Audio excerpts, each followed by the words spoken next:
ओम गंग गणपतये नमो नमः। श्रीमद् वाल्मीकि रामायण उत्तरकांड 32वां सर्ग भाग 2/2। अर्जुन की भुजाओं से नर्मदा के प्रवाह का अवरुद्ध होना और रावण को कैद करके अपने नगर में ले जाना। जो भुजाओं द्वारा घुमाई जाती थी उस विशाल गदा को अपने उठाकर गरुड़ के समान तीव्र वेग का आश्रय लेकर अर्जुन तत्काल इन निशाचरों पर टूट पड़ा। उसी समय मुसलधारी प्रहस्त जो विद्यगिरि के समान अविचल था उसका मार्ग रोककर खड़ा हो गया। ठीक उसी तरह जैसे पूर्व काल में विंध्याचल ने सूर्यदेव का मार्ग रोक लिया। मत्स्य उद्दंड होकर प्रश्न ने कुपित होकर अर्जुन पर लोहा से मढ़ा हुआ एक भयंकर मुसल चलाया और काल के समान भीष्म गर्जना की।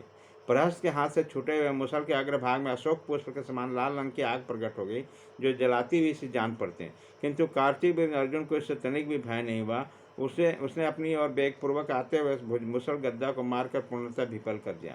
तत्पश्चात गदाधारी यह राज जिसे 500 भुजाओं से उठाकर चलाया जाता है उस भारी गदा को घुमाते हुए प्रहस्त की ओर दौड़ा। उस गदा से अत्यंत वेगपूर्वक आहत होकर प्रहस्त तत्काल पृथ्वी पर गिर पड़ा, मानो कोई पर्वत ब्रजधारी इंद्र के ब्रज का आघात पाकर ढह गया। प्रहस्त को धराशायी हुआ देखकर मरीच, शुक्र, सारण, मनोहर और धूम्राज सम्रांगन में भाग खड़े हुए। प्रहस्त के गिरने और अमात्यों के भाग जाने पर रावण ने निर्वश्रेष्ठ अर्जुन पर तत्काल धावा किया। फिर तो 1000 भुजाओं वाला नरनाथ और 20 भुजाओं वाला निशाचर नाथ में वह भयंकर युद्ध आरंभ किया जो रोंगटे खड़े कर देने वाला था। विक्षिप्त हुए 2 समुद्रों जिनकी जड़ें हिल रहे थे, ऐसे 2 पर्वतों, 2 तेजस्वी आदित्यों, 2 दाहक अग्नियों, बल से उन्मत्त हुए 2 गजराजों, काम वासना वाली गाय के लिए लड़ने वाले 2 सांगों, जोर जोर से गर्जना करने वाले 2 मेघों, उत्कट बलशाली 2 सिंहों तथा क्रोध से भरे हुए रुद्र और कालदेव के समान रावण और अर्जुन गदा लेकर एक दूसरे पर गहरी गहरी चोट करने लगे। जैसे पूर्व काल में पर्वतों ने ब्रज के भयंकर आघात सहे थे उसी प्रकार अर्जुन और रावण वहाँ गदाओं के प्रहार सहन करते थे। जैसे बिजली के कड़क से संपूर्ण दिशाएं प्रतिध्वनि हो उठी थी उसी प्रकार दोनों के वीरों की गदाओं से आघात से संपूर्ण दिशाएं गूंजने लगी। जैसे बिजली चमककर आकाश को सुनहरे रंग से युक्त कर देती थी उसी प्रकार रावण की छाती पर गिराई हुई अर्जुन की गदा उसके वक्ष स्थल को सुमन से प्रभा पूर्ण कर देती थी।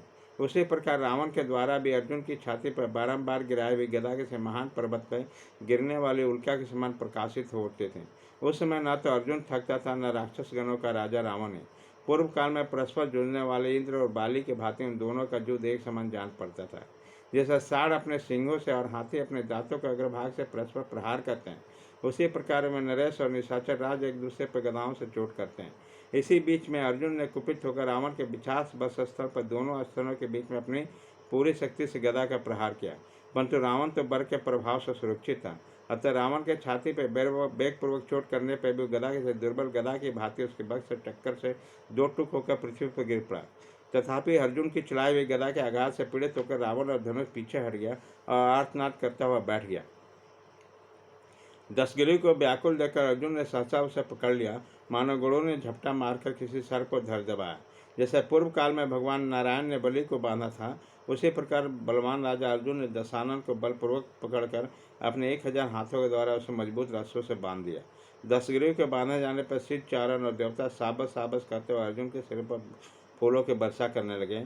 जैसे व्याघ्र किसी हिरण को दबोच लेता है तो सिंह हाथी को धर दबाता है उसी प्रकार रावण को अपने बस में कहकर हे राज अर्जुन हर्षतिरेक मेघ के समान बारंबार गर्जना करने लगा। इसके बाद प्रहस्त ने होश संभाला। दशमुख रावण को बधा हुआ देखकर राक्षस सचा कोपित होकर हे राज के दौड़ा। जैसे वर्षा काल के आने पर समुद्र में बादलों का वेग बढ़ जाता है उसी प्रकार वहाँ आक्रमण करते हुए निशाचरों का वेग बढ़ा हुआ प्रतीत होता है। छोड़ो छोड़ो, ठहरो ठहरो, ऐसा बारंबार कहते हुए राक्षस अर्जुन की ओर दौड़े। उसी समय प्रहस्त ने रणभूमि में अर्जुन पर मूसल और सूल के प्रहार किया, परंतु अर्जुन को उसमें घबराहट नहीं हुई। वह शत्रुसूदन वीर ने प्रहस्त और देशद्रोही निशाचर के छोड़े हुए उन अस्त्रों को अपने शरीर में आने से पहले ही पकड़ लिया। फिर उन्हीं दुर्धा श्रेष्ठ आयुधों से उन सब राक्षसों को घायल करके उसी तरह भगा दिया जैसे हवा बादलों को छीन बीन करके उड़ा ले जाती है। उसी समय क्रांतवीर अर्जुन ने समस्त राक्षसों को भयभीत कर दिया और रावण को लेकर अपने सुहृदों के साथ नगर में आया। नगर में निकट आने पर ब्राह्मणों पूर्ववासियों ने अपने इंद्र तुल्य तेजस्वी नरेश पर फूलों और सत्वों की वर्षा की और 700 नेत्रधारी इंद्र जैसे बलि की वेदी बनाकर ले गए थे। उसी प्रकार अर्जुन ने बधे हुए रावणों के साथ अपने पुरी में प्रवेश किया। इस प्रकार श्री वाल्मीकि निर्मित आश्रमाद आदि का आपके उत्तरकांड में 32वां सर्ग पूरा हुआ।